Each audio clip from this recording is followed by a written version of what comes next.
Physically tonight, especially coming from the Game 7 in Boston, flying straight here, the altitude, just how did it all feel for you on the court tonight? Felt great. I think everybody felt great. Missed some shots, didn't get back a little bit, but overall, I feel like everybody's win was good. Everybody was moving well. We just lost the game. Next question, first row on the right side. Okay, we're going to go on the left side here, third row, gentlemen. Yes.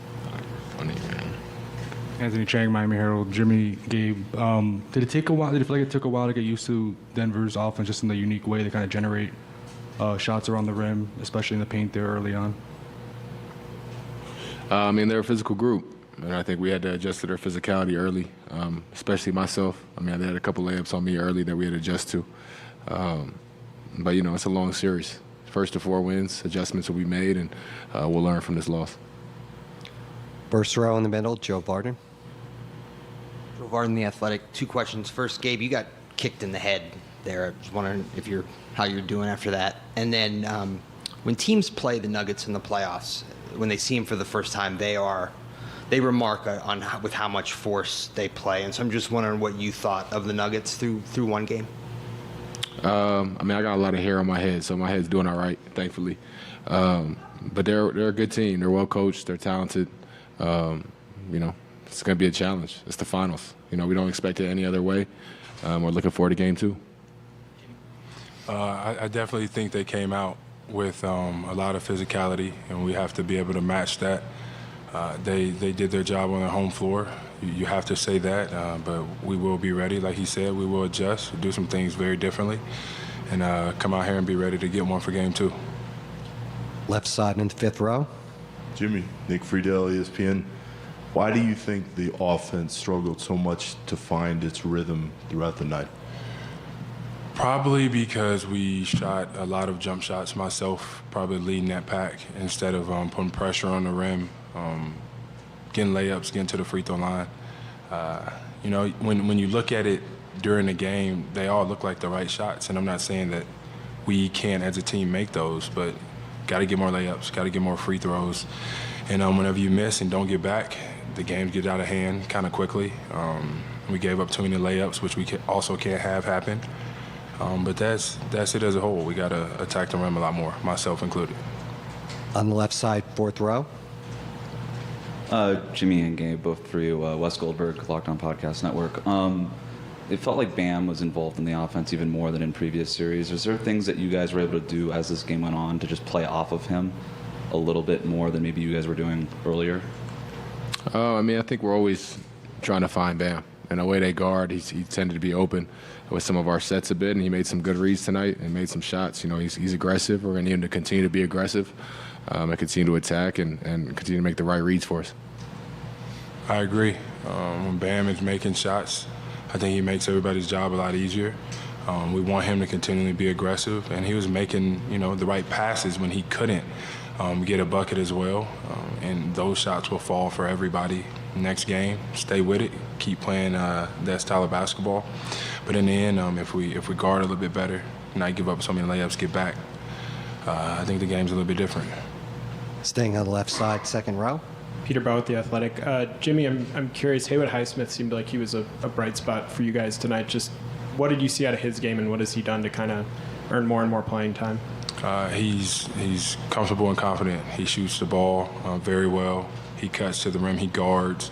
He does anything and everything that you ask him to do. Tonight he spaced the floor incredibly well. He had some timely cuts, you know, some stops, some hustle plays, and that's, you know, what made his mark in this league for him, and he's continuing to do it even in the finals. Going to the right side, second row. From Heat.com, Jokic had an efficient night and also had the 14 assists, so he kind of got to both parts of his game. How do you think you guys did in this first attempt with him, and what do you want to adjust with his unique style of play? I mean, he's talented.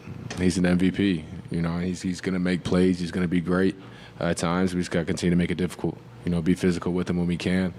Like we mentioned, take away the layups, try to take away these cuts, and you know, attack him on offense. Staying on the right side, second row. With the way Will Guillory with the Athletic, with the way they move off the ball, how difficult is it just to prevent some of those switches that lead to some of those Aaron Gordon post ups or Michael Porter Jr. shots at the rim, and how much is that going to be a focus in Game 2, not allowing them to create some of those switches? I think it was a focus in Game 1. It obviously will be a focus in Game 2 as well. We just got to be better on put body on body and making sure that we're challenging everything at the rim, not giving up back cuts and slips for open threes. I think whenever we watch this film, it's going to look way worse than it really is, but that's the only way we're going to learn from it. 2 more questions, first row. Tomer Zarli from Clutch Points. Jimmy, you play an all-around game. You have been for a while. How do you balance kind of feeling your way through a game versus putting your head down, attacking, and not just playing off what they give you, but making stuff happen yourself? I think I've done well in that area.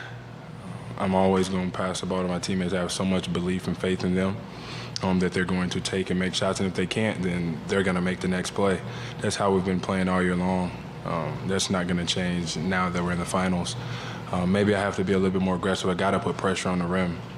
Me with no free throws, that was all on myself, nobody else. So, we'll definitely correct that next game, but only I can do that.